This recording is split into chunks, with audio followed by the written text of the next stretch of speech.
O'clock. We are going to get our meeting started. We are officially in session. Hello? We are in session. Commissioner Bardsley is going to, thanks everybody for joining us. Commissioner Bardsley is going to lead us in prayer, and Commissioner Steve Wright is going to lead us in the pledge. Please rise. Shall we bow in an attitude of prayer? Gracious God, Heavenly Father, we thank you for this day, a day of possibilities, of opportunity. We pray that you will continue to bless and direct our communities, each and every one. We pray that you will grant us wisdom today as we do the work of the county. And again, may each and every one of us follow you hand in hand, day by day. We thank you for your love and graciousness. Bless us, we pray. In your name, amen. Amen. Please place the flag. I pledge allegiance to the flag of the United States of America and to the republic for which it stands, one nation, under God, indivisible, with liberty and justice for all.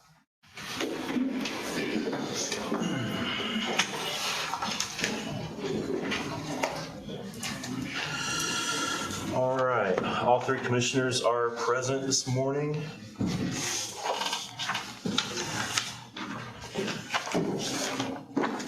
We will move on to approval of current claims, minutes, and payroll.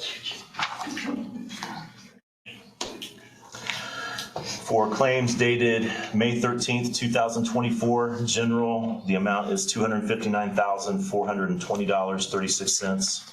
Other, $100,344.14. Zero for highway. Election, $24,659.06 for a grand total of $384,423.56. I've already pre-approved this, so we just need a motion to ratify, please.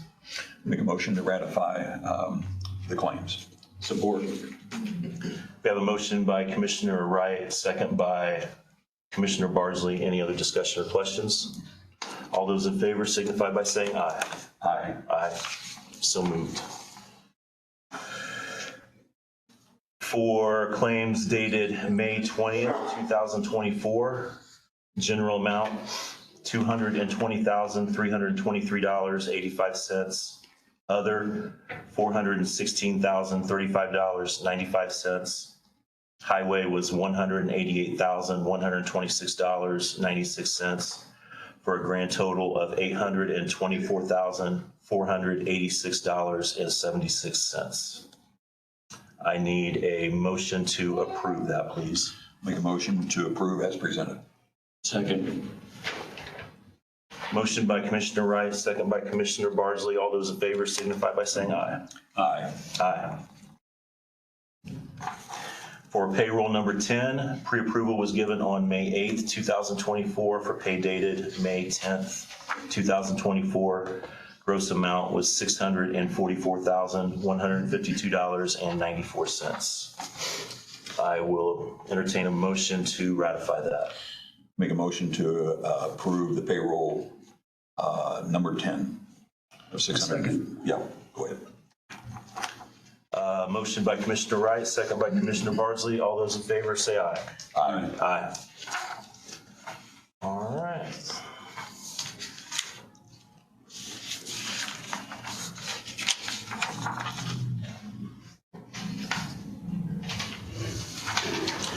We will move on to communications and board updates. President, I'm sorry. 7 minutes, April 1st. I will do it. Move to approve the minutes as corrected. Second that. Thank you, Justin.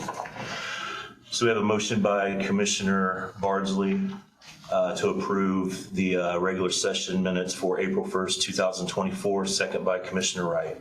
Any other questions or discussions? If not, all those in favor signify by saying aye. Aye. Aye. They are approved.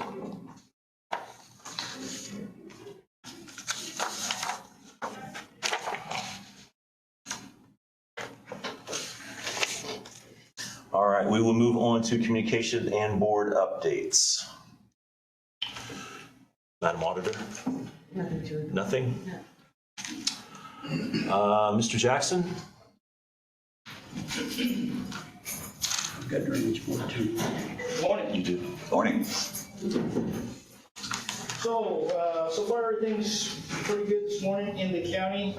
We did have an issue last evening with a substantial amount of rainfall in a part of the county. Just happened to be a part where I live. About 3 inches of rain in 45 minutes. Did cause some issues, and I won't steal Mr. Smith's thunder. I'll let him talk about the damage to William Pike, but that road is closed this morning. And we are watching the system tomorrow and into Wednesday as far as weather goes for another potential round of weather there. So everything else seems to be going pretty well. Questions? Where's that piece out on Wheeling Pike? 375. Yeah, just east of 375. Yeah, just right there by the Conservation Club. Just Oh, okay. just there. Okay, gotcha.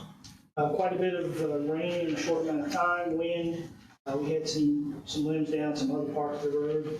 Mr. White and I were out about midnight last night clearing some roadways and doing some other things. So, yeah, come up out of the blue. There again, just one more reason why we always reach be prepared, because you never know.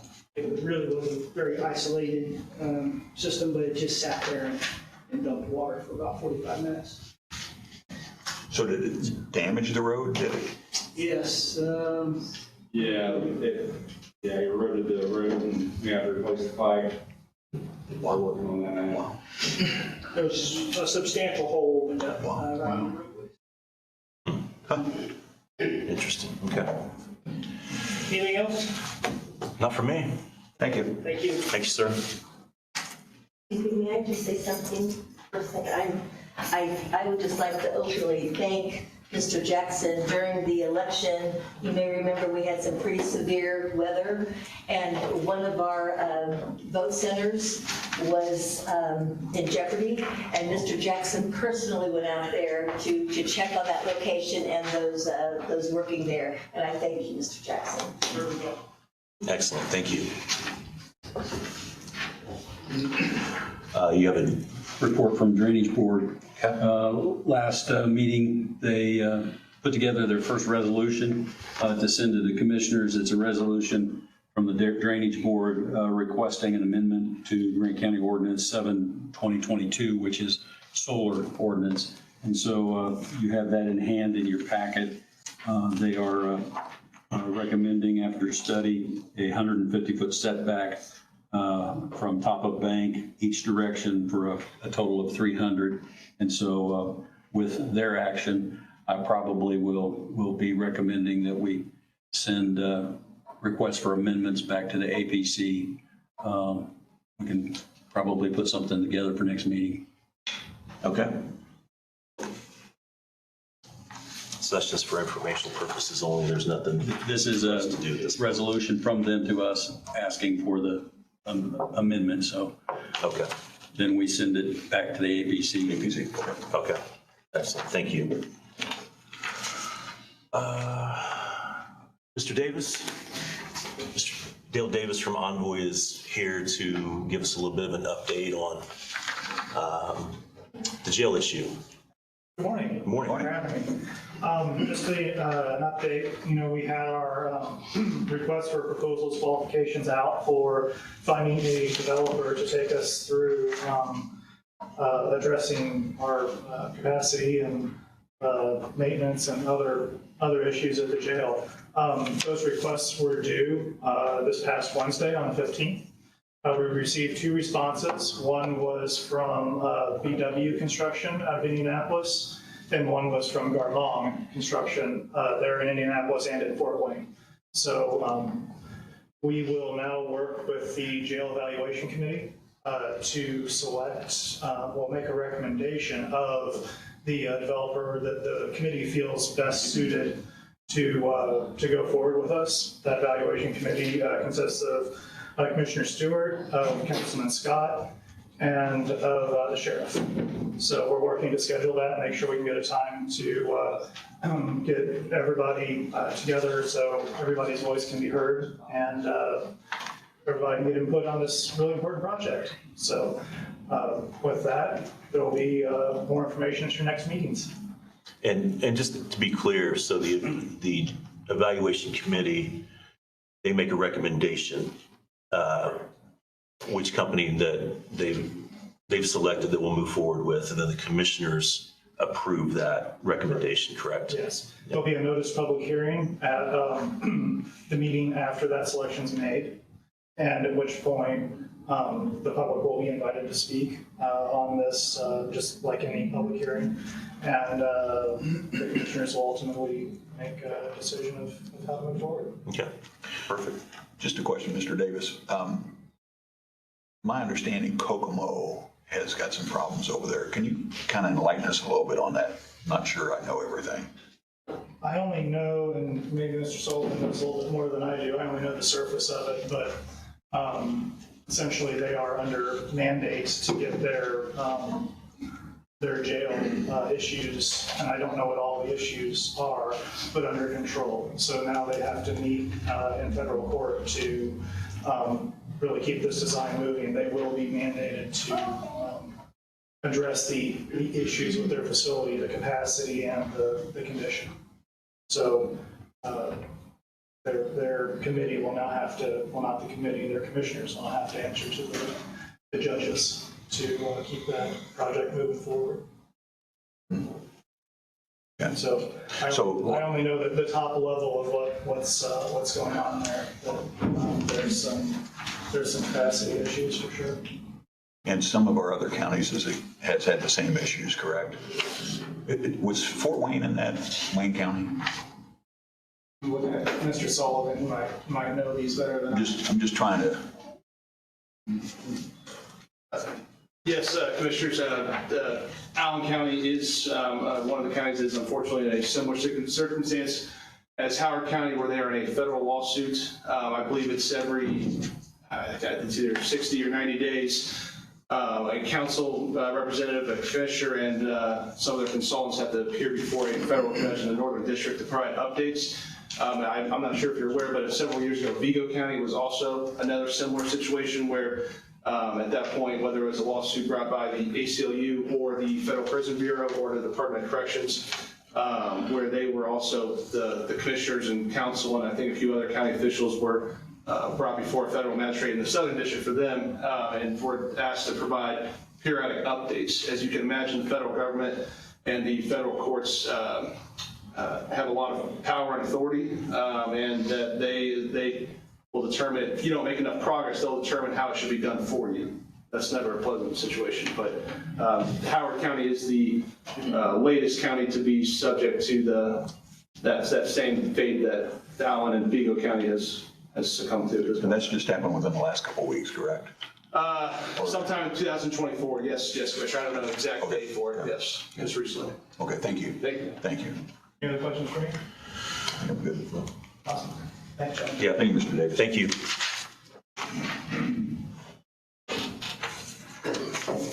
Anybody else? Did I miss anybody?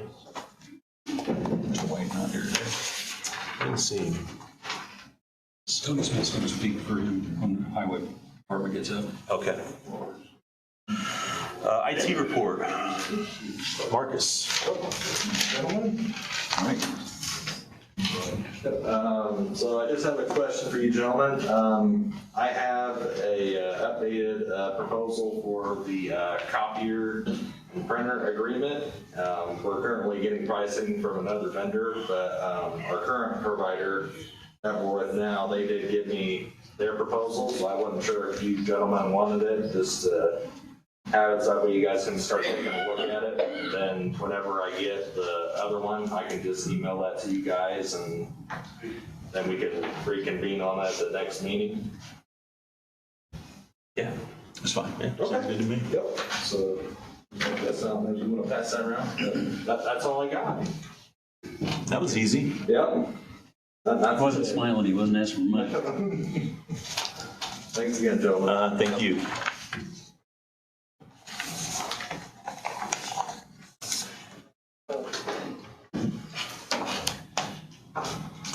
Highway Department.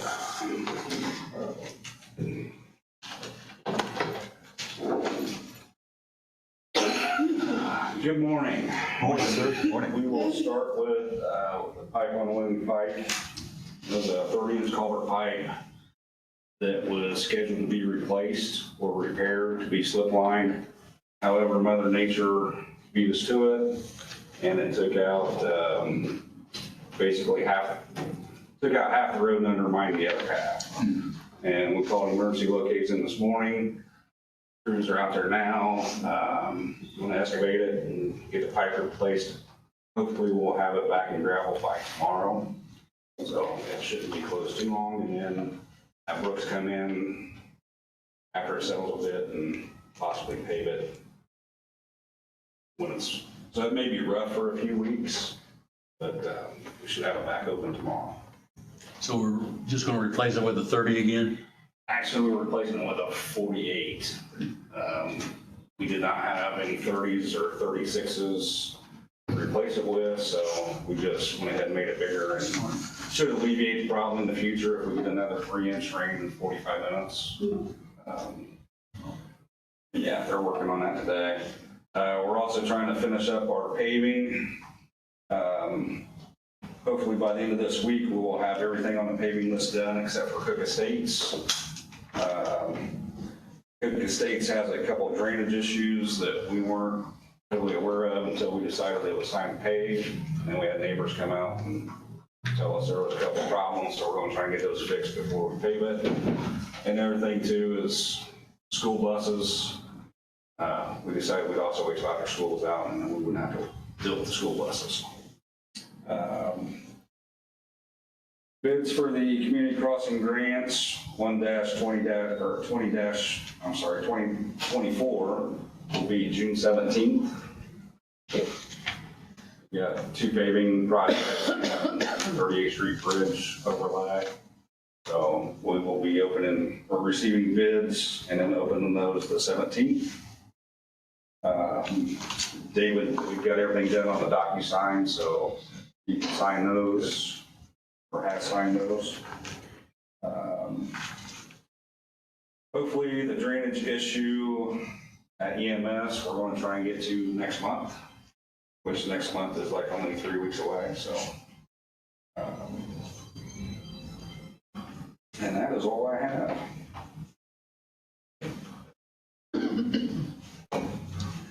Any questions? Good. So, Thanks for all your work. yeah, thank you, sir.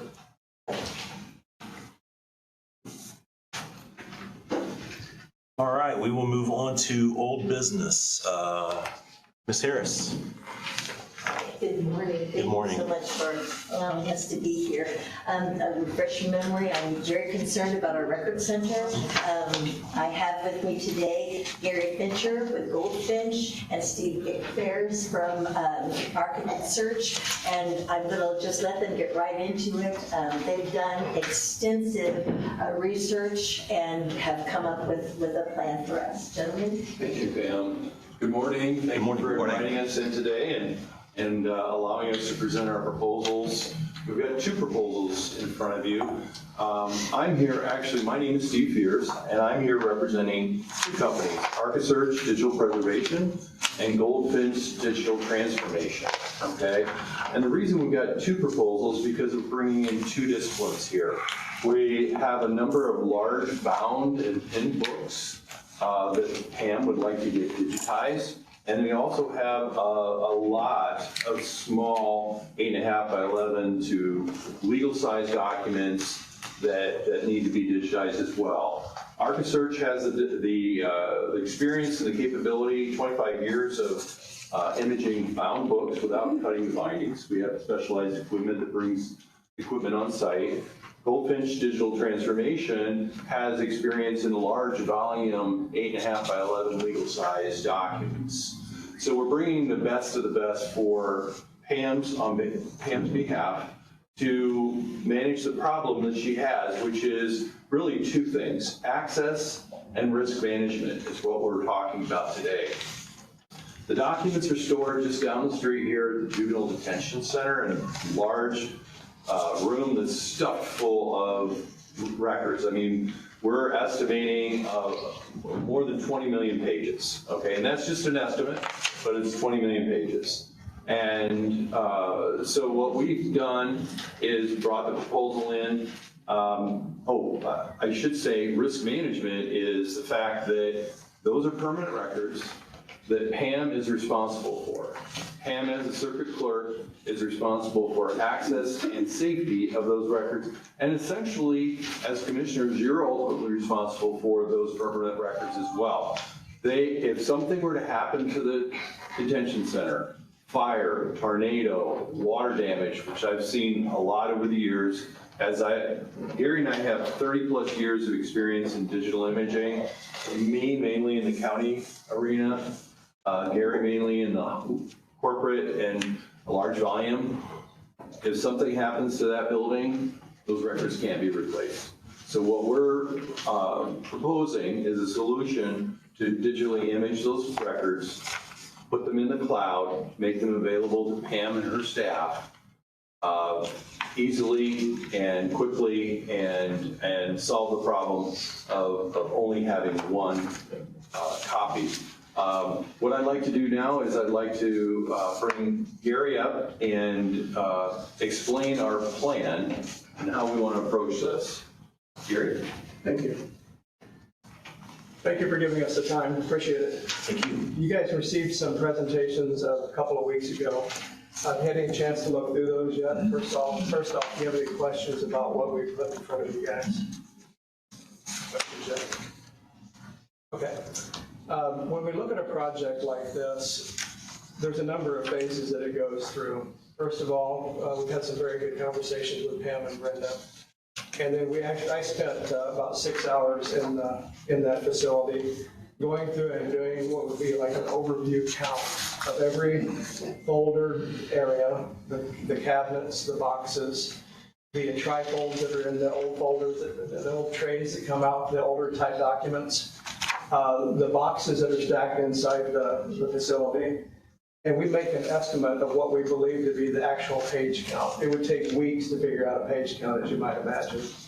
So our approach to this is we want to be high, we don't want to be low, because we don't want to come back to a county and say, oops, we missed 500,000 pages, it's going to change the project. But we want to reassure you right away that the county would not pay for one page more than what we actually scan.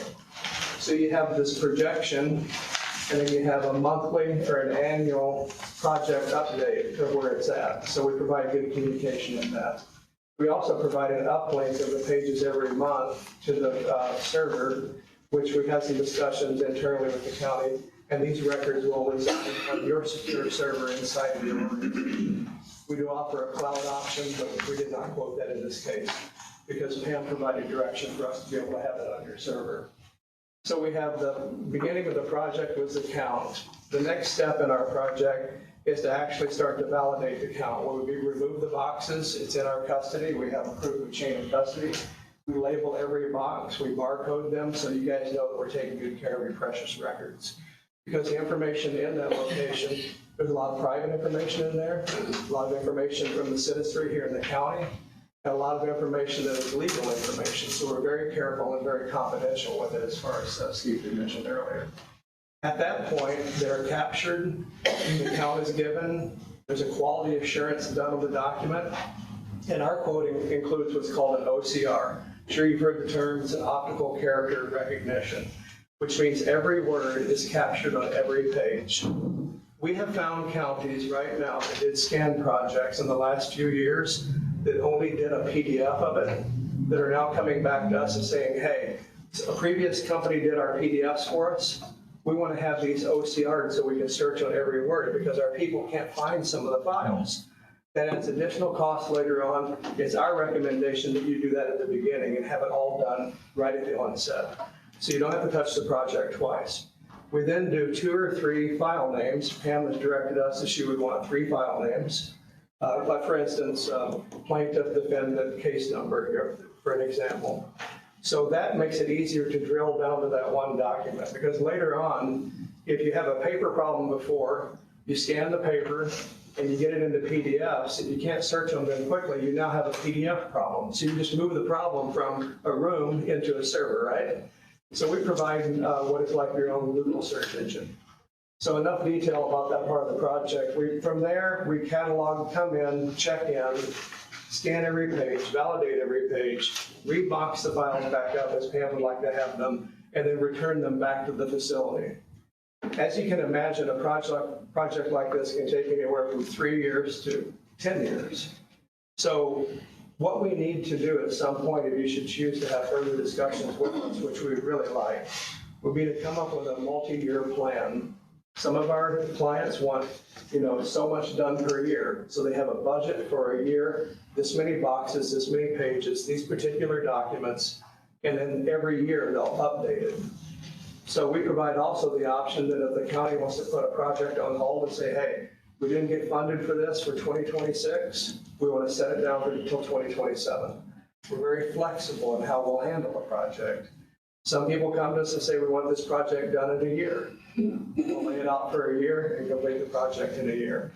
We have 5 full-time employees that do the scanning, the capture, the preparation, and run the project. We deliver what we promise. We have a number of referrals that we can give you guys.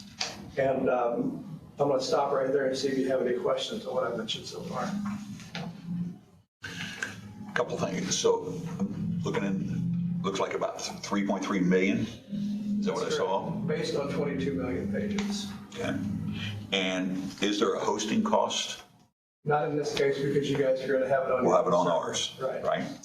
And then Pam, when they talk about a plan, have you got a plan, what you would see? Because if we can't come up with the 3.3 million out of ARPA or wherever, do you have a plan that you would like to do yearly? And how would you go about that?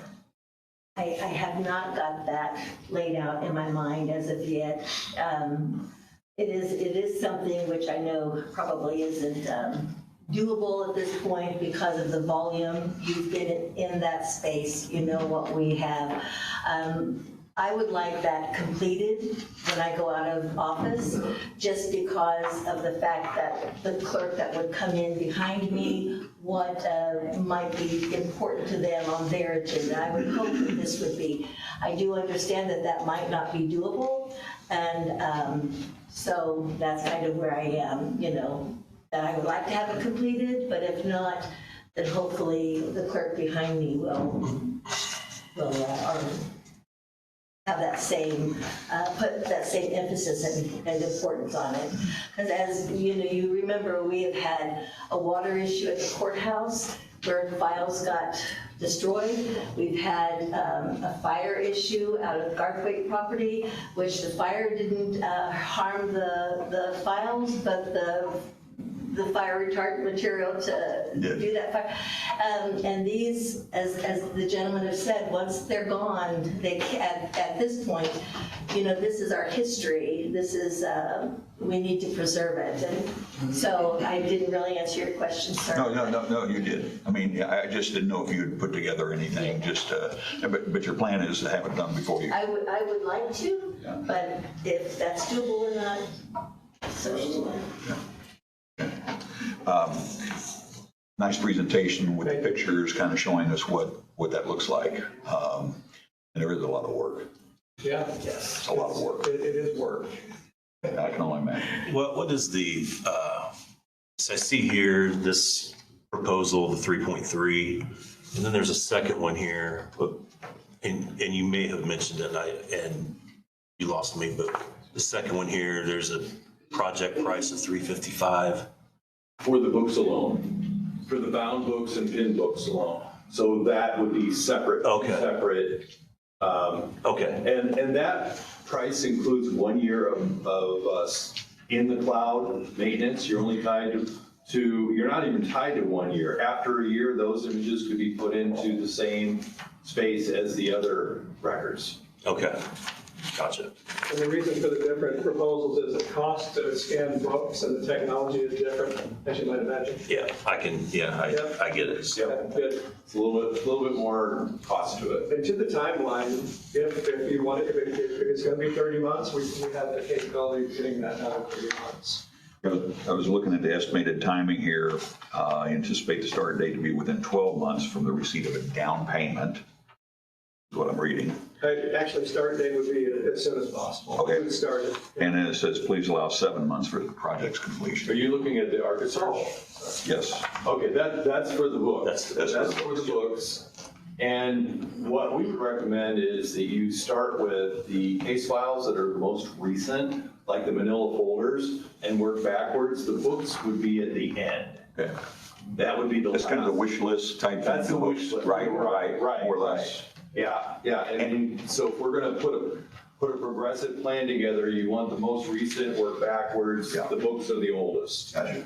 So when, again, sorry to keep on flipping back and forth. So, Ms. Harris, when, I know you say you send somebody there to look at records a lot. Yes. Can you tell us a little bit about that? Yes, Brenda, my chief deputy, who has been with the county for 20-some years, she has a pretty good idea. There are other members of my staff go over there as well, but it's typically Brenda. As someone comes to the counter or as someone will email or call for a request of records, Brenda will make several trips a day, sometimes maybe a couple, sometimes 7 or 8 a day, no matter what the weather. It could be stormy, it could be snow, but she's making a trek and quite often to retrieve documents for people who are requesting them. So once we get them scanned in, there won't be a need to do that anymore, is that Right. correct? Right. Brenda will be able, or any member of staff Yeah. will be able to pull this out. So you'll want to keep the records, the books and things like that. Do you have any plan for that? And where would that be located? Well, at this point, because space is at a premium, for right now, they would stay where they are unless we could come together with an idea or another space Yeah. that would be suitable for those. Because there's some of them, many of them, that even though we will have an image of that, there's something about those precious old documents on that paper. I just would hate to let those go. So that would be another conversation for us to have. Our option is, if we don't keep them, the state does. They can be sent to the archives. Yeah. But I wouldn't want to give them up without. Thank you, sir. I appreciate When I that. was thinking if we could get them even closer to you, to That, your office, right? that would be amazing if we could have them closer. So, but I'm not sure what space that would be, but, Might have an idea. ooh, I like that. Okay, Okay. thank you. Forgive me if I'm being Captain Obvious here, but when you captured them digitally, then you guys have a plan through your IT department. Those records have been backed up off-site, probably in a secondary location somewhere. So the benefit then being is accessibility of the data quickly through keystrokes, but then also having these records protected really 3 times in, because you'd have them on paper, on your server, and then beyond. So it's probably obvious, but it's something we like to talk about. And then the other thing, as far as the project, again, we don't know how many pages are in that room. So after the first year, we'd be able to get very close to, hey, this is what we're looking at. So for instance, we've scanned a year's worth of work. We're a quarter of the way into the project. We can run calculations on the number's not 22 million, it's actually 18 million records. So we provide updates along the way because really nobody really knows. And we want to be fair about budgeting to be able to help along the way as well. So that $3 million is probably a very conservative high number. So is that a not to exceed number? Just asking. I would say, yeah. Yeah, I'm good with that. Yeah. That would be fair. Again, Just a question. the philosophy is different than some companies. Some will come in and try and they'll stay under and say, if you go here, this tier is this tier is this. We'd rather just, get the skunk out on the table right away, as they say, and deal with it. This is the number we think it is, Okay. Any other questions? We will certainly take it under advisement. That's all right. Yeah. Thank you. We Thank you appreciate for you your guys coming in. presentation. Thank you. Thank you. Thank you, gentlemen. Thank you, Ms. Harris. Appreciate your time. Thank you. All right. Any other old business, gentlemen? I believe so. We'll move on to new business. State Homeland Security Program grant request. Mr. Jackson. Yes, grant season has opened up once again, Homeland Security world. So a couple things we're looking at with the State Homeland Security Program. We're required to have a backup plan for our emergency operations center. Currently, it is basically we would jump into the command house if we have to bug out of that building. Technology has not kept up with our plan.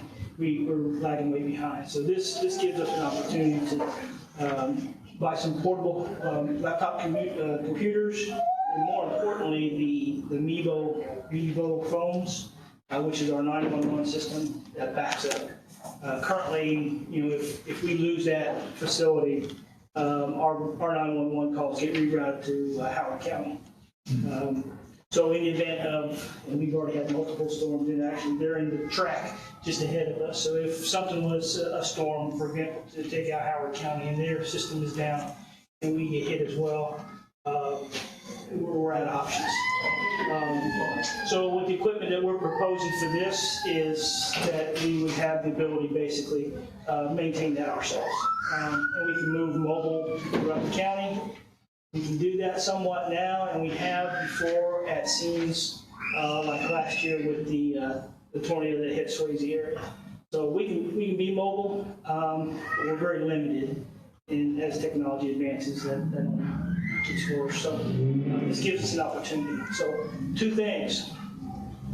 Because of the communication component with this grant, we have to basically ask Mother May I to IPSC. And that's a little touchy. So in the event that they won't support this project, we would pivot to probably a personal protective equipment type stuff for the field support guys. It's a lesser amount, and there again, there gets a need for us. It's money we wouldn't have to spend out of the county. So we're looking at about $50,000, $65,000 for this grant. So if we went with the PPE, it would be considerably less. Why would IPSC frown on that? So when we put our own system in play, our communication system, it kind of ruffled a few feathers at IPSC. They think we all should be on the state system. And I can't disagree with that from an interoperability standpoint. However, we still are. And the reason we did that was because the state couldn't maintain their system. And it's probably worse today. I was just in Blackford County last week in a meeting with IPSC and Blackford County officials because they're looking at the same issues that we have. That's not gotten any better. And because there's no funding for IPSC, I don't see it getting any better. So we're way better standalone. But there again, they like to put their money where they feel they need more benefit into their own system. And this really has nothing to do with that. So I'll argue that point. We're going to have some conversation with them. If you grant me the request to move forward with this, we will have communication with IPSC within the week. And we'll get a... If IPSC said no, and there's a real need for that backup system, and you expressed it well, that if Howard County goes down, most likely it's coming straight at us too. If we didn't get the grant, what would that cost factor be for us to invest in that without the grant? Probably at a minimum about $50,000 for the equipment that we've looked at so far. That's 3 laptops in addition to the 2 we have, and basically each one of those laptops then becomes a dispatch terminal. So basically taking that room and being mobile with it. And so my point, one way or another, is we need the redundancy. So I agree. If IPSC wants to play hardball, then I think that we do have resources. We're already looking at communication with ARPA money for our fire volunteers. So what's $50,000 more to make sure that we can stand if we have to?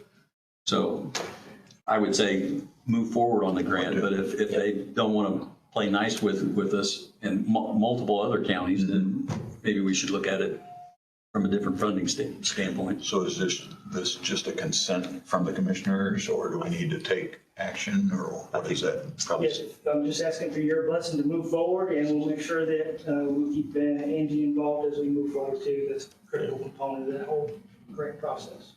Anytime, to me, we can bring in grants for our county. If we don't, somebody else is gonna grab it. So I mean, and it sounds like as if there's a need, by all means. Absolutely. I think we all have a consensus to move forward on that. Great. Just one other thing, I'm not asking for, I just want to throw this at you so you can be looking and thinking. So FEMA did open up federal grant last week for standalone emergency operations centers. We're trying to understand what that means, what that looks like. But then again, the push nationally is that the local emergency operations centers. That's where stuff is. That's where decisions are made. That's where the leadership comes in the event of a disaster or some kind of disturbance. They really prefer those to be standalone, not tied to other facilities, as we've seen recently with civil unrest, those kind of things.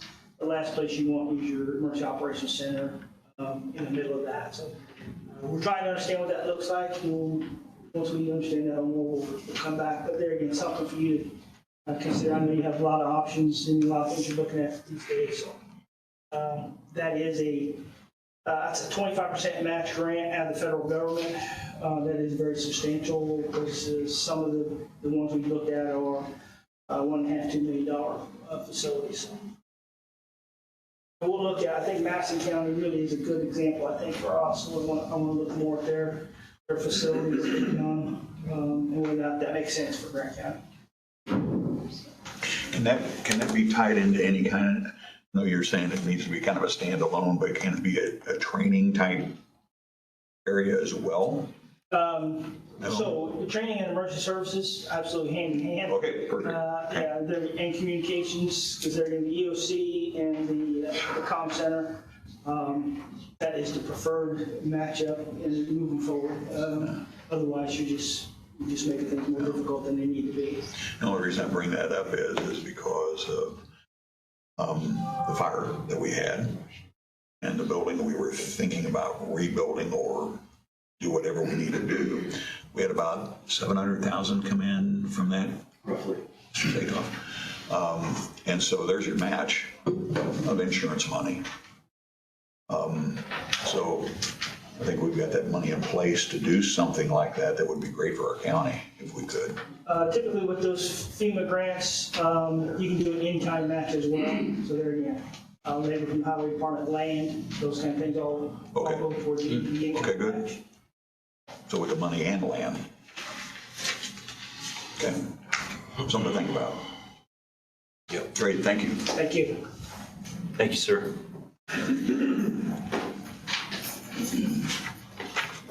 Mr. Malat.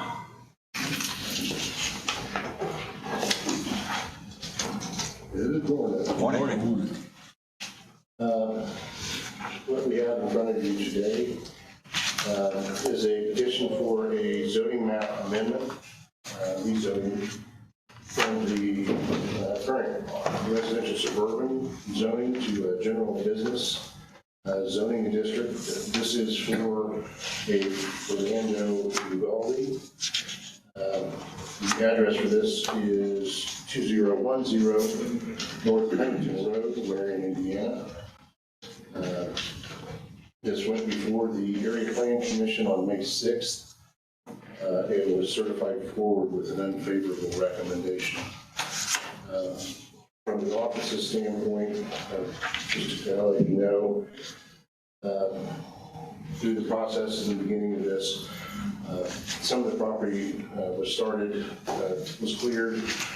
Mr. Ugalde is working with Jason Miller, or Miller and Associates, who represents them. I will have Jason come up and speak some.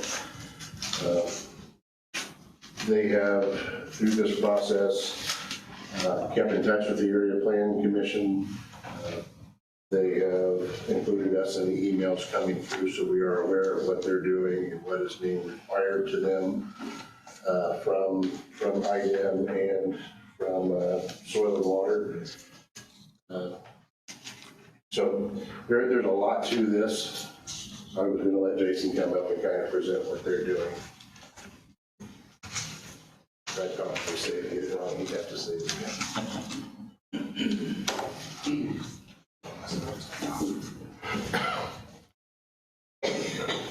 Good morning, Jason Miller, RMA Surveying Engineering, 145 East 3rd Street here in Marion, representing Fernando Ugalde. He is the property owner. As previously mentioned, the address is 2010 North Huntington Road. I don't know if you have a map or anything other than the petition in front of you, but this property is located north of the wastewater treatment plant for the city of Marion, south of State Road 9, east of North Washington Street and the railroad tracks, and immediately west of Meridian Street. So those are your four perimeter boundaries or geographic landmarks. As you either know or will soon find out, the property did have a significant number of trees, a forested area on the property. The landowner, prior to engaging my office and prior to conducting that demolition, did contact, I believe, Area Plan, but also Soil and Water Conservation, and was incorrectly led down the path of not needing any permits. So after the demolition had started, they did receive some correspondence from IDEM with concerns of clearing of that property for reuse. If the property was not going to be redeveloped, then the landowner would be well within his rights to simply tear down trees, cut trees down, do what they needed without any local permitting. But because they were removing root balls, that then disturbed greater than 1 acre of ground cover. That then requires a construction stormwater general permit with IDEM. Once that information was conveyed to the landowner, he engaged my office.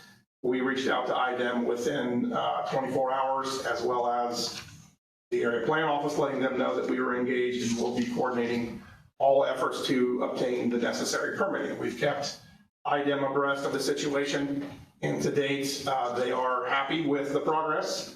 We do not yet have the official permits, but we also, due to our efforts, have not received a stop work order of any kind. So we are continuing to do what is necessary to obtain permits, although after the fact, we are taking compliance steps. So the request before you this morning is for a zoning amendment from residential suburban to general business. The Plan Commission did meet, as Ryan said, on May 6th. They did provide an unfavorable recommendation by a vote of 7-3. Some of the concerns that were raised, I'll touch on briefly, but I would also like to point out that staff report to the Plan Commission was a favorable recommendation based upon the petition and the reasonableness test. When the Plan Commission, or ultimately this body, is tasked with determining whether or not a zoning amendment should be considered, you're tasked with 5 specific questions. Number 1 is the comprehensive plan. As you very well know, the comprehensive plan is extremely outdated, and it is hard to decipher which specific forecasted land use this property would fall under. It would either be residential or commercial. The land use that was forecasted back under your current comprehensive plan was effective as of 2010. So here we are 14 years later beyond that 20 or 30-year projection. So the second question is whether or not the request is consistent with current conditions and the character of the neighborhood. If you recall, or as you consider this request, there's a bait shop directly west of the property. There's River's Edge Fun Center located to the northwest of the property. And there's a gas station located directly east of the property. All 3 properties are contiguous once you cross the neighboring roadways. All 3 are a business use. So we do believe that it is consistent with the character of the neighborhood. The third question is whether or not it's the most desirable use for the property. I would not disagree that previously the most desirable use potentially would have been residential.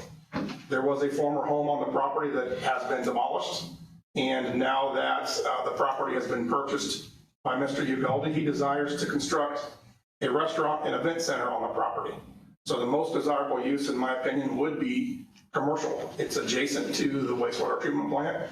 and 2 to 3 other business uses in the direct vicinity that has adjacency. The fourth question is conservation of property values in the immediate area. There are several residences located in the area. It's certainly a concern when evaluating a petition for zoning amendment. With development, you would find conservation of property values. This property, as developed, would, at a minimum, retain property values, if not increase those property values. And finally, the fifth test is whether or not this project would constitute responsible development and growth for Grant County. And with development of this property, we do believe it is responsible growth. Development so close to the city boundaries of Marion, in addition to having 3 business uses in the immediate area, would constitute responsible growth. You'll hear several concerns raised by the residents and immediate property owners surrounding the property, some of which included him cutting down the trees prior to getting a rezoning request. You'll hear noise, you'll hear light concerns from a development. You'll hear parking and security, all of which are extremely valuable and important concerns. But I would suggest that those specifically are not the task of the Plan Commission or this board for a rezoning request. They're very valuable to be evaluated at the improvement location permit phase, which is when the development has been designed and submitted to the Plan Commission for review, the Drainage Board, Soil and Water, IDAM, and all those appropriate entities. All of those things cannot happen without a zoning amendment. There's no reason for Mr. Ugalde to spend the money and to go through the process, the time, to create all of those documents without having a zoning amendment change to allow for a use of a restaurant and event center. Those uses are not prohibited. They are not permitted within the residential suburban zone. So without this zoning amendment, this project cannot move forward. So I would ask that you review the reasonableness test submitted in the petition that is consistent with Indiana Code for a zoning amendment. Evaluate those 5 questions. Understand that the developer, the landowner, will be working with my office to meet all of the other concerns of the neighbors and the immediate surrounding property owners. Those are valid concerns. Those are just not step 1. Those will be done as a part of the next step, but only if this petition is approved. So I would ask that you grant approval of the rezoning amendment to change the zoning classification from residential suburban to general business. I'd be glad to answer any questions that you may have. So I'm on the APC board, but I was not at the meeting on May 6th. I couldn't attend. What's the reasoning that they give it an unfavorable recommendation?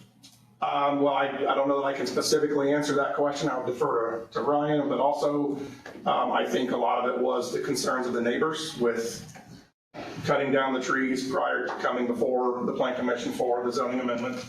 And then the concerns with general development like noise and traffic and light. And again, all of those are valid concerns. But that'll happen at the development phase.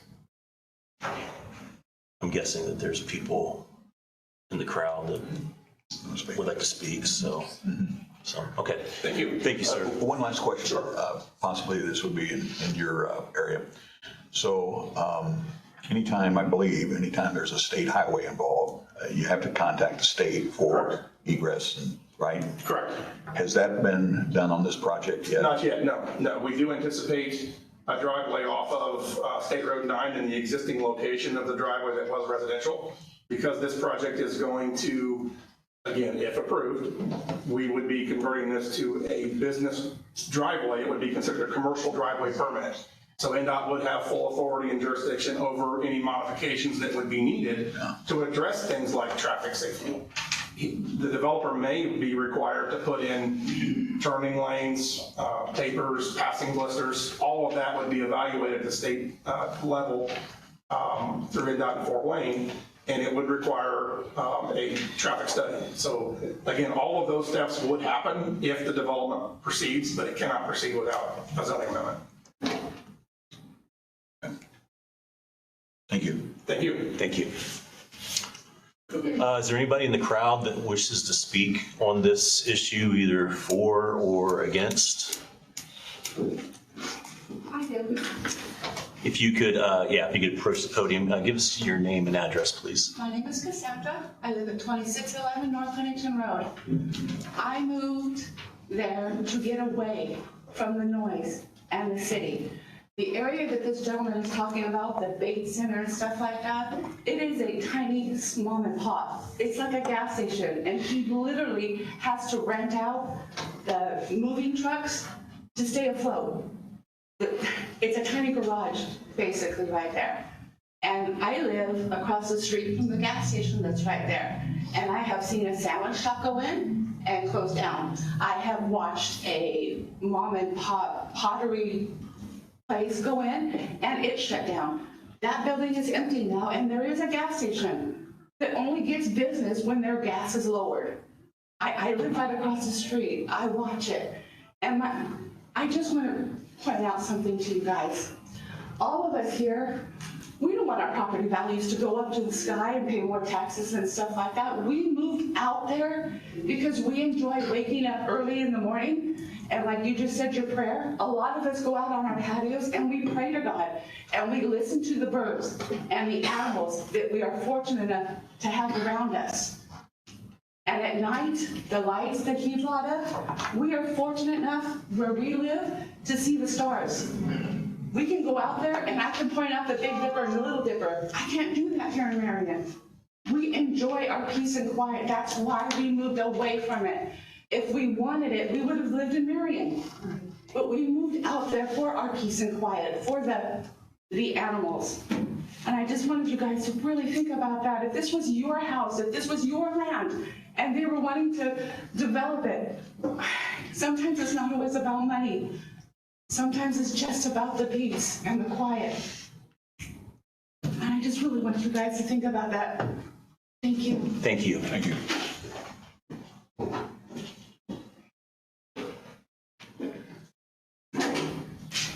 Hi, my name's Teresa Baker, and I'm the Washington Township trustee. And I'm in favor of this for the simple reason of the trees are down now, the land is cleared almost. The people that live behind it, the first house behind it is unoccupied and owned by a development company. The other houses behind it, 2 of them are way back off the road. The third house is the closest one to it, which is directly across from the waterworks water thing, that when they add their dye and stuff, man, I don't know how anybody lives across the street. But I am for this for the simple fact it's gonna bring tax dollars to the county, tax dollars to the trustee's office. I think it's needed. We have no place out north to really eat outside of the firewater, the mill firewater, which is really expensive to me. And Uvalde's is somewhere you can go and sit down and have a decent meal at a decent price. And we go to the Wabash one quite a bit. So I'm all for it. I think it would be a great asset to Grant County. And I just have a feeling if Grant County doesn't take it, the city's gonna annex it and they'll be getting the tax dollars from them. And then the other issue I have is, unless the sign got took down yesterday, the sign for the area plan meeting is still up. So I thought they hadn't had it yet. They used to, years ago, they would have the area plan sign out and the date of the hearing. There's nothing on there to tell you when or where, no phone number to call. You have to look up the phone number to area plan, go through all that stuff to find out when the date is. And when I called last Thursday, I found out it was May 6th. I did not see no publication of it in the paper or on Facebook, or I don't get into the county calendar. And I guess that's something I need to start doing if I want to get into something of area plan. So I just wanted to give my opinion. That's up to you guys, I know, but I think Grant County needs it. We need to grow, and if we don't start growing, we're gonna start losing. So, that's my opinion. Thanks anyway. Thank you.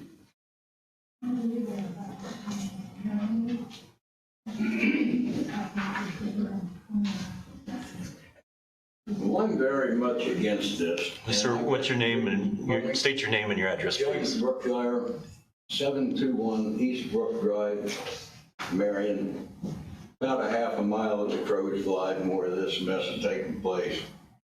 But I understand that all these permits, the environmental studies and all this is supposed to be done before any work begins on this area. Now, I see this area all tore up, and now I see them wanting to come and get permits, the environmental whatevers. But I understand too that the event center is an under 21 club. Now, do we really need that kind of noise and problems with a bunch of kids out there where they're doping alcohol and cars or whatever? And you know what's going to happen. It's happening all over the country. But if we're going to maintain the integrity of the zoning board or the laws or any of that, it should be turned down. They should have had all of this done before they even started the first bulldozer down through there. That's about what I got to say. Thank you. Thank you, sir.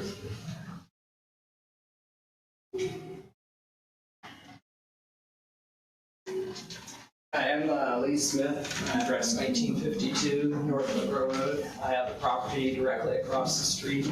There's been conversation in terms of the businesses that are around there. It's like the entire frontage on Highway 9. I basically own that across the street, and it's residential suburban, classified as a farm. Our house back there, I like others here that live in that area. You move there to basically escape the city, but I love nature, I love the country. I know it's a moot point in terms of all the trees that are gone now, but if you looked at the ordinance in terms of what residential suburban is or what it was intended to be, it talked about lots, land that because of forest, because of the irregularity of the terrain, that was one of the kind of descriptions of what residential suburban might look like. I will say now it does not look like residential suburban anymore. I'd say that two wrongs don't make it right. It's like there are other options in terms of businesses on that land. Residential suburban does allow you to have a greenhouse, landscaping, education, a daycare, a church. There's other businesses that can be there. And I guess my concern too is, hearing okay restaurant and then hearing an event center and then hearing an under 21 club and just other things. And I guess to me, I don't know of any residents that live adjacent to that property that are in favor of it. Maybe I'm wrong. If they're here, they're welcome to speak out. Even in terms of the bait shop is another thing. It's not guaranteed with residential suburban, but it's something that you can get with a special exemption. So it's like there are other uses for that land without going the route that they are. So, thank you. Thank you.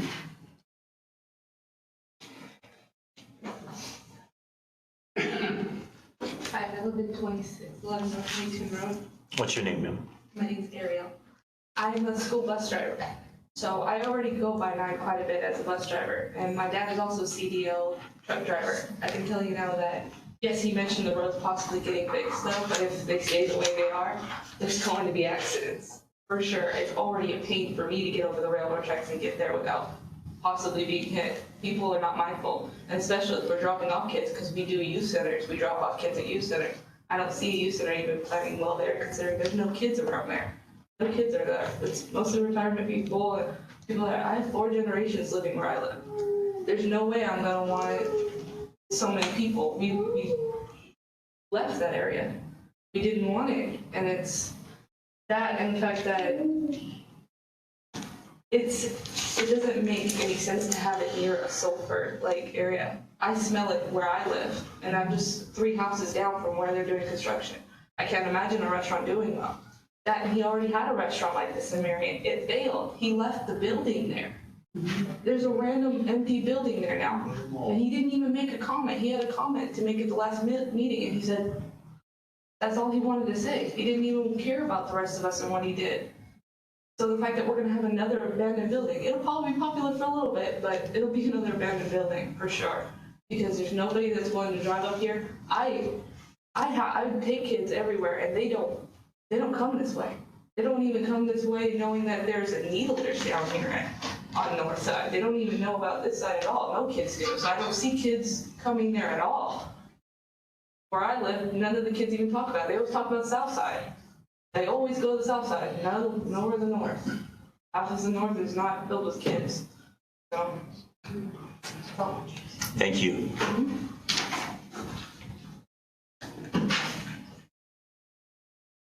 Hello, Hello. Karen Creation, Marion, Indiana. I have a problem with changing the zoning. Now, I don't think this restaurant should go in there. There's lots of opportunities. And Ms. Baker referenced the city annexing it in, which they've been known to do.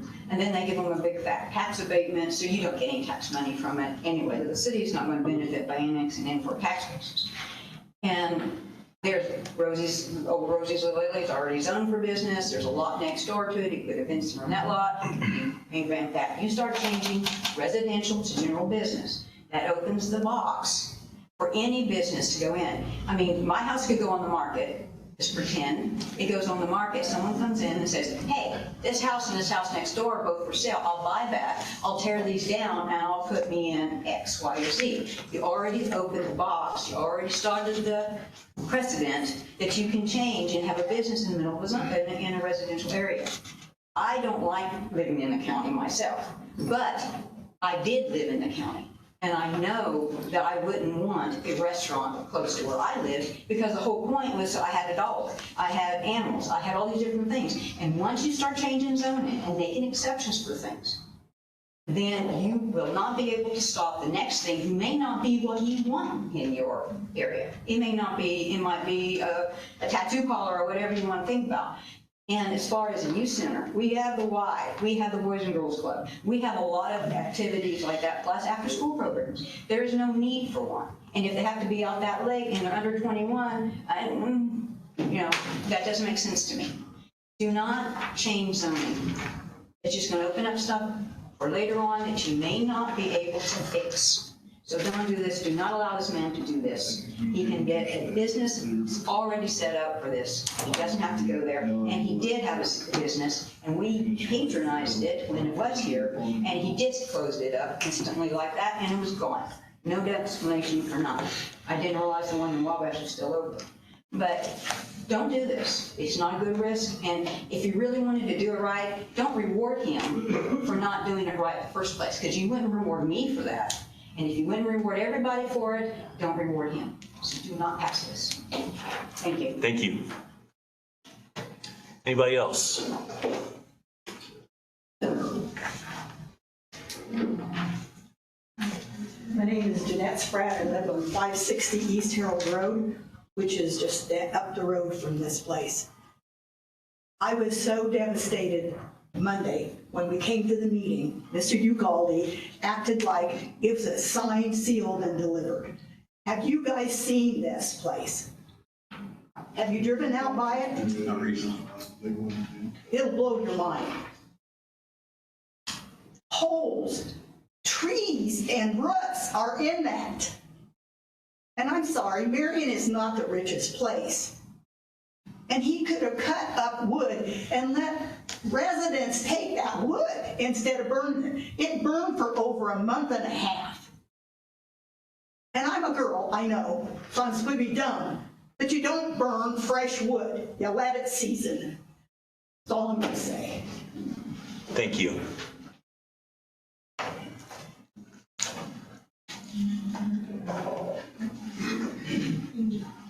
Hi, my name is Julie and I live on Val Lane, just very near the site here, and I definitely oppose the rezoning. Agree mostly with what's already been said. Some other notes about the traffic in that area, very poor visibility already with the side streets coming into Route 9, with the hills and the curves on that road is already dangerous. So even pull-offs or whatever were mentioned really aren't going to help much. There's other small businesses in the area. They don't have lights at night for parking or vehicles in and out, not noise that a club or a restaurant's going to add.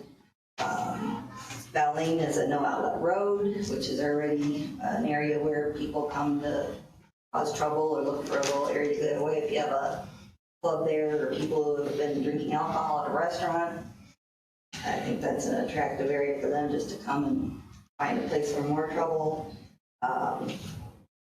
Don't know about zoning a lot, but I have heard that spot zoning can be a true issue, and that's what this is. And again, I know other neighbors in our neighborhood are definitely opposed to this as well, so I appreciate your consideration. Thank you. Anybody else?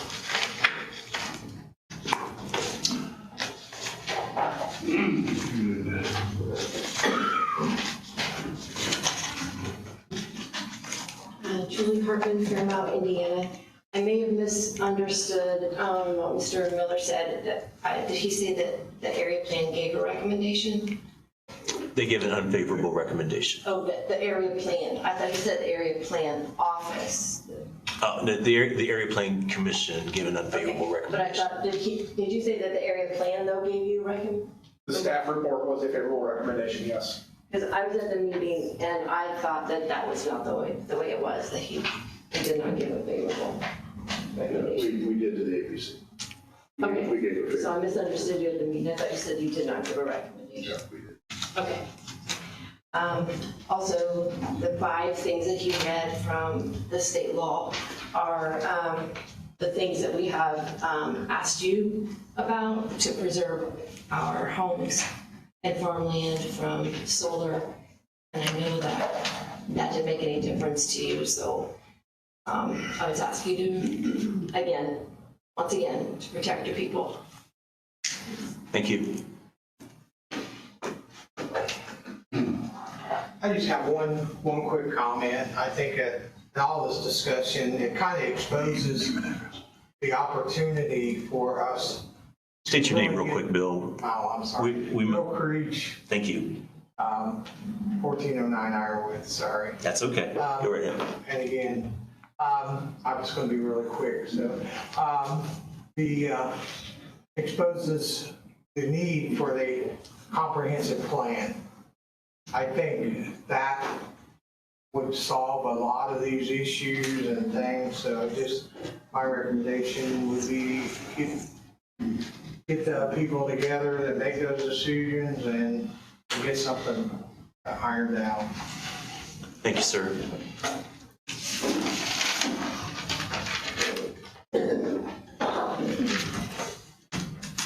Jackie Hughes, Southern Grant County. I have one question. When someone goes through and destroys everything, all the property like that without permits, are they going to be fined? Will they be fined for doing that? Any repercussions, anything? I have no idea. Nobody Something we knows? can look into, but I So don't. anybody can do anything they want to and just say, well, sorry, and not get in any type of trouble or any fine or anything?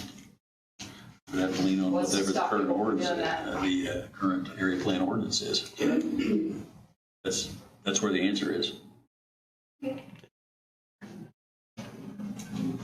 Anybody else? Last call. Gentlemen, make a decision now. I have my decision made, but if you guys need time to discuss or think, that's whatever. I'm generally not in favor of overturning the APC's decisions unless As a general rule, we have not. Yeah, unless it's something blatant or egregious, which in my opinion, this is not, but I'll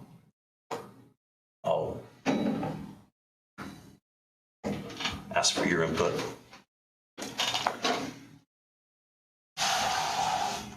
What is our time frame?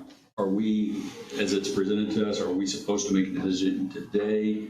We take this under advisement and bring it back? You have 90 days. We have 90 days to wrestle with that issue. And I will totally agree with Mr. Creech that We need that plan to give us direction, give the entire county direction. I don't think it's going to be done in 90 days, so that's not an issue, but we do have two sides that we need to weigh. I would be right now leaning toward upholding the decision of the APC. If you want us to do any more research and review, that's fine, but that's where I would be going right now. And that's where I'm at. And for me, I don't know that any additional time is going to change my mind, but if you two gentlemen need additional time, I understand. I really wouldn't mind checking on the city and seeing where they're at with this whole project, because even if we go ahead and turn it down, they annex it, it's going to happen. Right. That's kind of where I'm at. If we would maybe wait till our next meeting, go ahead and not let it go a long time, next meeting.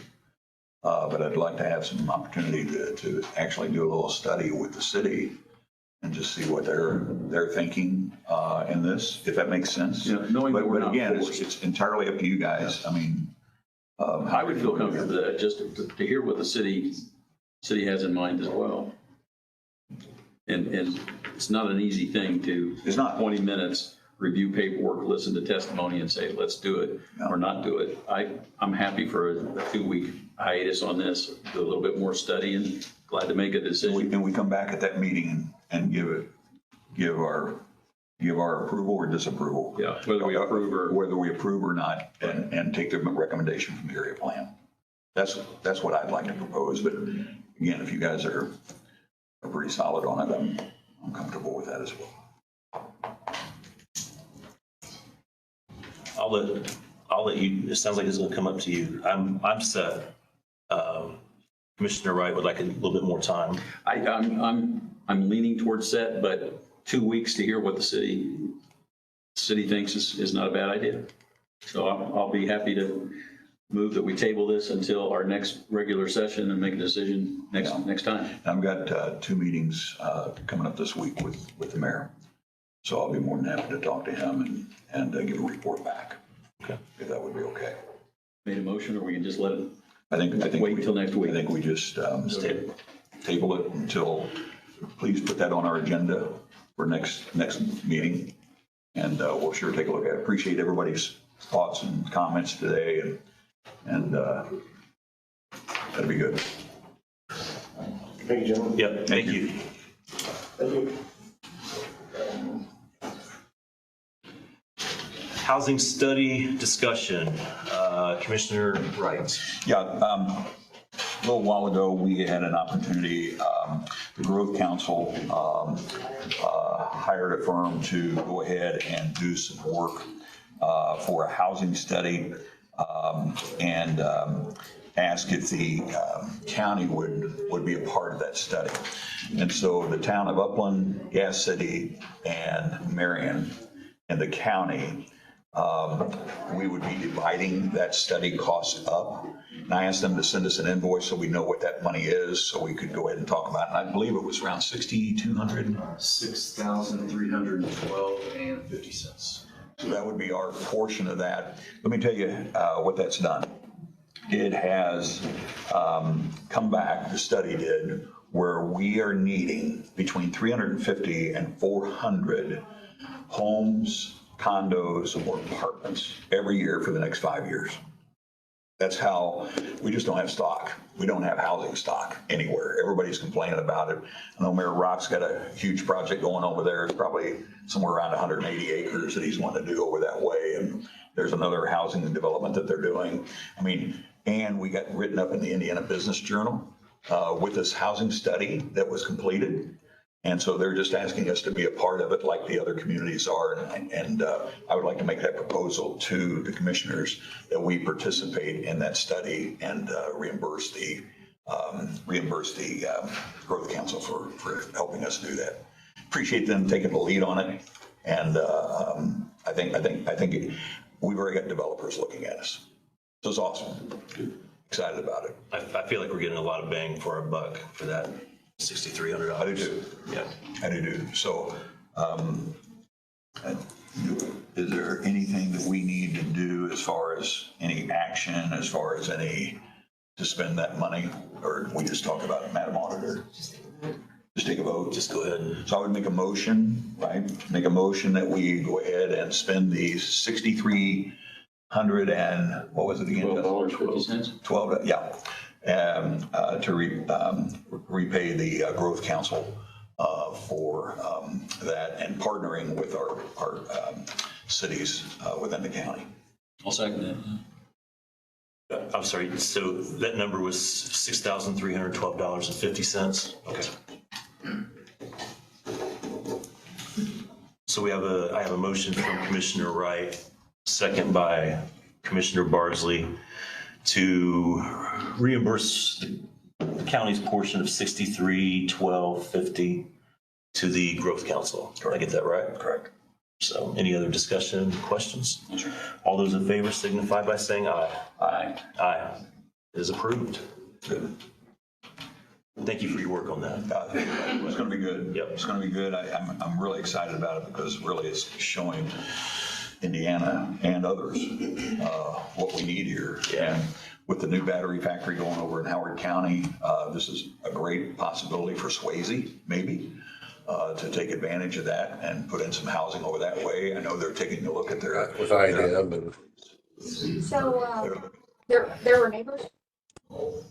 They're looking at their utilities and things like that.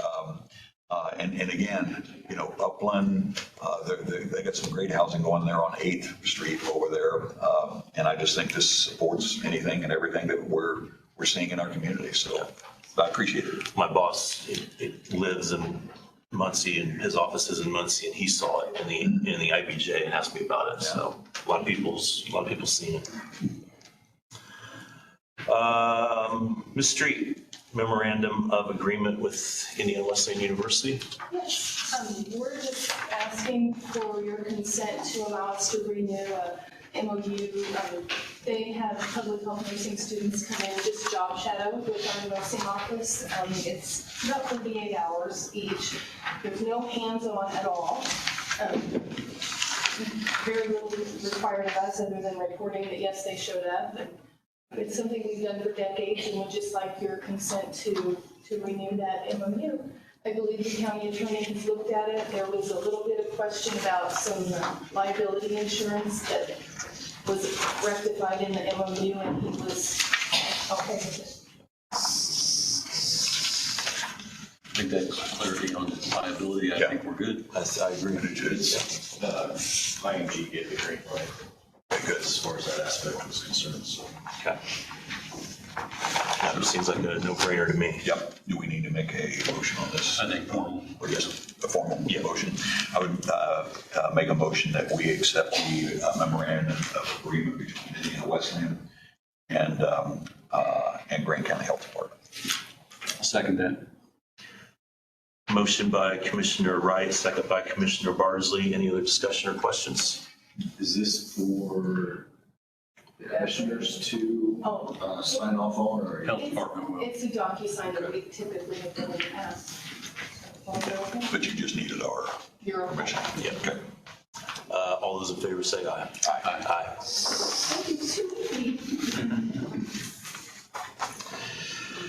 All right, that concludes the new business. We will open it up for public comments. I don't have my thing that I normally read, but got it right here. At this time, the public is invited to speak before the board. Please approach the podium when recognized by the president. State your name, address, concerns, or comments.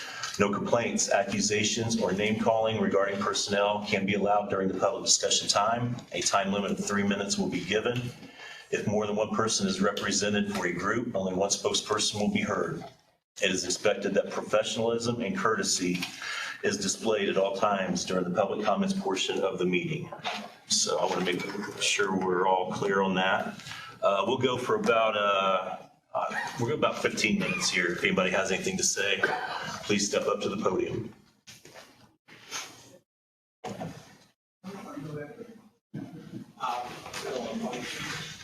State your name, Mr. Creech. Yes, gotcha.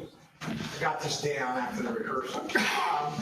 Bill Creech, 1409 Ironwood, Marion, Indiana. Just want to go back to the digitizing the documents for 1 second. These are ARPA funds we're doing, and I think this is a unique opportunity to fix this problem. So I think you need to look at it and not just, this is the phase that we're gonna do, because you have to keep, I'm assuming you have to preserve the originals. So fix that at the same time and get this done so we're not dealing with it anymore instead of doing it in stages. I totally don't think we should do that since we have that opportunity to fix this.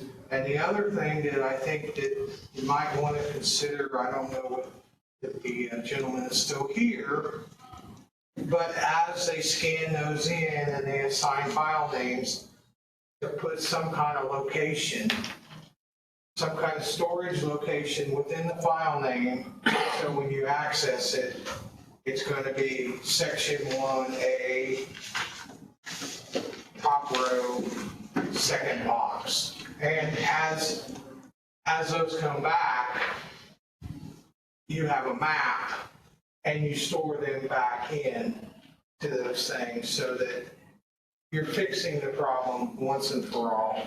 And then that's really all I got. So I just think that if you think the whole thing through, begin with the end in mind and fix the problem, and instead of just this phase, and then we're still dealing with the storage. Fix it all at the same time, come up with a plan. That's all. Thanks, Bill. I always appreciate your input. Thank you. Hi, my name is Anthony Spar. I'm an attorney out of Peru, Indiana. I am the town attorney for Van Buren and also Converse as well. What was your last name, sir? Spar. Spar. S-P-A-H-R. And it's nice to see some positive feedback here from the community. It's wonderful. I'm here on Van Buren, though. There are some concerns there in Van Buren about how the community will be grown outside of its corporate limits. This really ties in with the comprehensive plan. I looked on the area plan's website, I think it was May 6th or so. There was maybe a potential contract out for consulting regarding modifying the comprehensive plan. And so this seems like a really good opportunity here for Grant County to be able to update its comprehensive plan. And this ties in with town of Van Buren and a couple of the other small municipalities in Grant County where they would like to have a little bit of jurisdictional control outside of their corporate boundaries. I know that Grant County is an area plan, Miami County is advisory, and so in Miami County, they granted 1 year or 1 mile extraterritorial jurisdiction in advisory over there in Miami County. The town of Van Buren has some concerns about the development of solar farms in its periphery. As you well know, you've got Weaver Popcorn Factory, company out there which has been very integral in Van Buren's growth, and that they have projects that are of expansion as well. And Weaver Popcorn purchases their popcorn from the local farmers, and so they want to make sure that they're going to have a reliable supply with these significant improvements. I've spoken with Mr. Malott and to see if there might be some potential there with the Area Plan Commission and also with the commissioners to see if there would be maybe a setback of that area plan jurisdiction. And so I'm asking today to see if the commissioners would at least be open to maybe a setback of area plans jurisdiction, so Van Buren and some of these other smaller municipalities might have a little bit of that control as to restrictions of solar farms. I've negotiated a couple of the solar farm contracts, and the way that they are typically drafted is that they reserve a right to execute, an option to execute a lease, and when that happens, if they decide to pull the trigger, execute that option on the lease, what effectively happens is it cuts off that farmer's ability to continue to farm that ground. And most of these leases are 25 years with 3 options for renewal.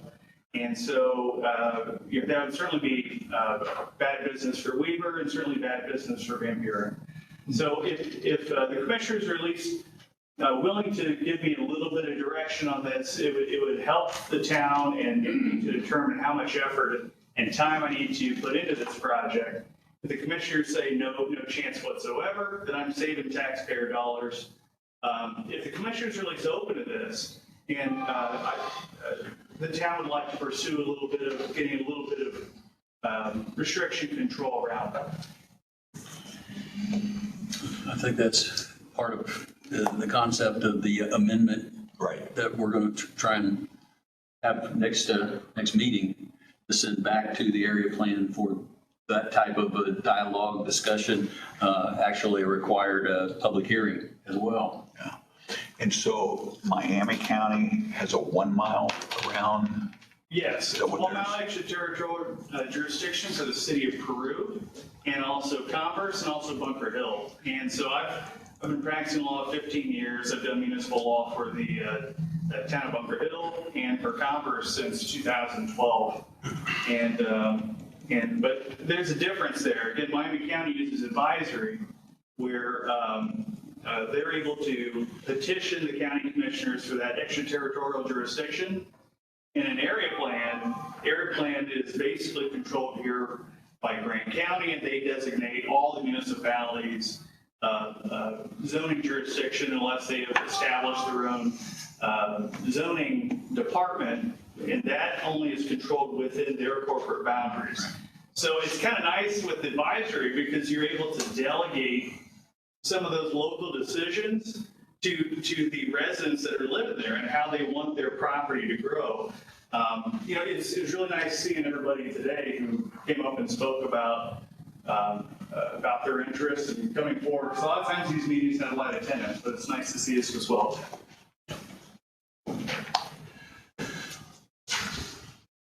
Is it possible to get your contact information? I'm not in favor of giving him a no. I can tell you that. This is something I would like to look into. Again, I think that what he's asking, he's mentioned a couple of other municipalities are interested.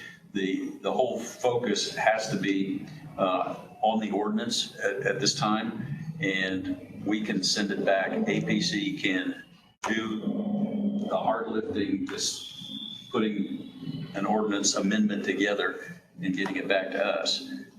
That's technically the proper procedure we're supposed to be following. Usually, I've been requested to prepare an ordinance, a proposed ordinance for the town of Van Buren, and my advice to them was to see if the county commissioners were open to the idea, see if area plan is open to it, and there is an adoption of the ordinance by the municipality, and of course the APC makes a recommendation. Commissioners adopt that as well, that same ordinance, and so you typically have these mirroring ordinances that are adopted at the local municipality, plus by the commissioners. And so it sounds like, and again, this goes hand in hand with the amending the comprehensive plan. So to me, it just seems like perfect timing to get all this wrapped up. And I'm happy to reach out to the other 3 municipalities that have mentioned interest in addition to Van Buren. And I know the town of Converse in the past also would be interested a little bit too. So if the commissioners are open to that, I'm happy to try and coordinate and make it easier for the county. I think your timing was just perfect because we were talking about putting this back out there and turning it over to the area plan again for their recommendations back to us. So you wouldn't want to work through the area plan and have your portion within that, and then come back to us. Would you agree with that, Mr. Bardsley? As I understand it, we're going to ask, with what the drainage board has already said, what we're already seeing, people are saying, we want some amendments. Yep. We send it back to area plan, they do the work, right, and then send it back to us for modification or adoption of what they've done. Yeah. Yep. Thank you very much. I'll be sure to, I've already got a map put together, and I'll run that. I provided a copy to Mr. Malott this morning, and so I'll coordinate with the Area Planning Commission, and I'll contact the other municipalities as well. Okay, thank you. Thank you so much for your Thank time. you. Thank you, sir. Thank you for coming. My pleasure, thank you. We got about 5 minutes.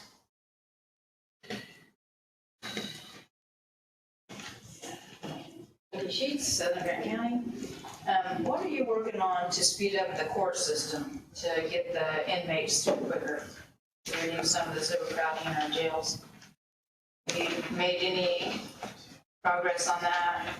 I don't really have a comment on it at this time. No comment? Right. Okay. And then also, Mark and Steve, I want to congratulate you on your upcoming retirements. Thank you.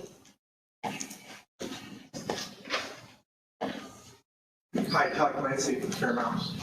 I want to commend you on something that you mentioned to Pam and her work. And I want to talk to you later sometime about asking for where her plan is, because it's a big project, right? It's turned into a lot of money and stuff, and a lot of effort. And you've asked her where her plan is. I hope to help you with that. And so then, to me, the next question then is, where's the plan, like for our justice system, right? It's really a complex matter, and the jail is one part of that. And so where is that plan at, right? Because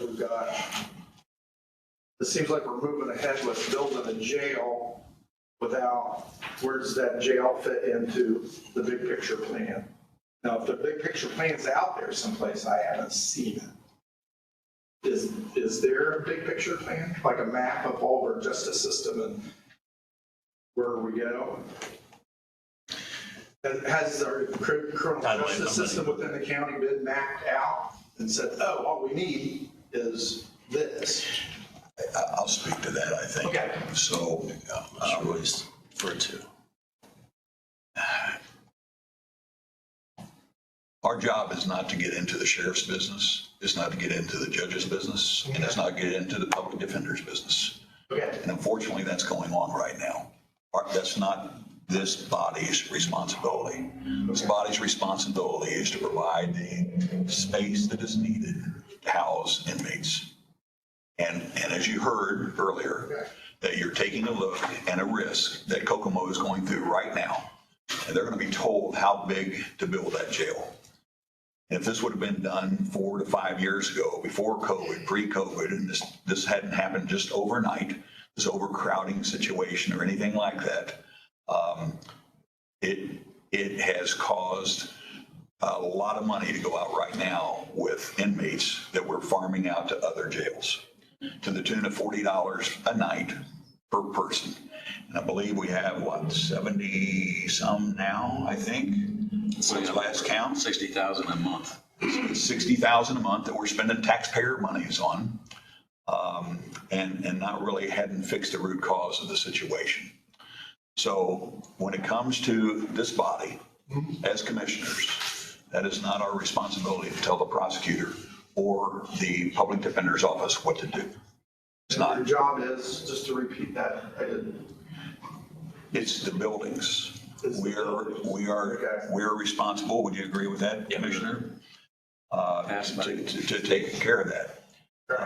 And so, again, we've had the overcrowding now for umpteen years. All of a sudden, we've got some interest in it after the election. And so that's kind of where I'm at with it. That is overstepping bounds. If we were telling them what to do in their elected positions. Okay. And I agree with you. I agree with, your job is for the buildings, but to know what kind of, and how big a buildings and so on and so forth, it has to go into a bigger. We have done studies on that. We've got a study out. Oh, yeah, this study here? Yes. That's funny. Well, it's your opinion. I know, that's my opinion, but it doesn't encompass the whole system and get down to what you mentioned, which I agree with wholeheartedly. Yeah, is the root cause. And it's not what's the root this cause? body's responsibility for that position.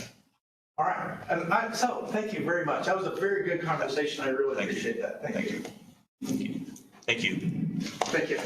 Our next meeting will be Monday, June 3rd. We are in recess. Thank you very much. I'd just like to say thank you, gentlemen. I appreciated your work for the county, and thank you. Thank you, ma'am.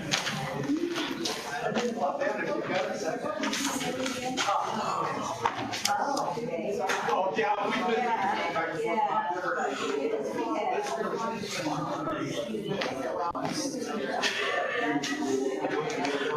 yeah.